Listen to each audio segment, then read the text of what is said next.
ইসলামী রাষ্ট্র ব্যবস্থার অধীনে ছিল।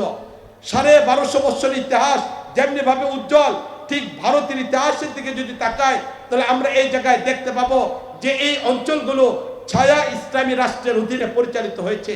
মুঘলদের শাসনের কথা বলা হোক, এই জায়গাগুলোতে ইসলামী শাসন ব্যবস্থা ছিল। পরবর্তীতে বিশেষ করে 1205 খ্রিস্টাব্দে এখতিয়ার উদ্দিন মোহাম্মদ বখতিয়ার খিলজির মাধ্যমে বাঙ্গাল জুনটা যখন স্বাধীনতা অর্জন করলো, এই জায়গাগুলোতে ইসলামী রাষ্ট্র ব্যবস্থা পরিপূর্ণভাবে ছিল, ইসলামী রাষ্ট্র ব্যবস্থা ছিল। পরবর্তীতে এসে ব্রিটিশরা এই দেশকে দখল করলো।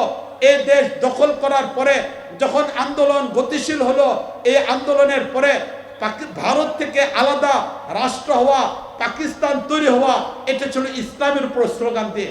তাই 1947-এ ভারত থেকে দেশ বিভক্ত হওয়া, এটা ইসলামের স্লোগান দেওয়া হয়েছিল, অন্য কোনো স্লোগান দিয়ে এটা হয় নাই, বরং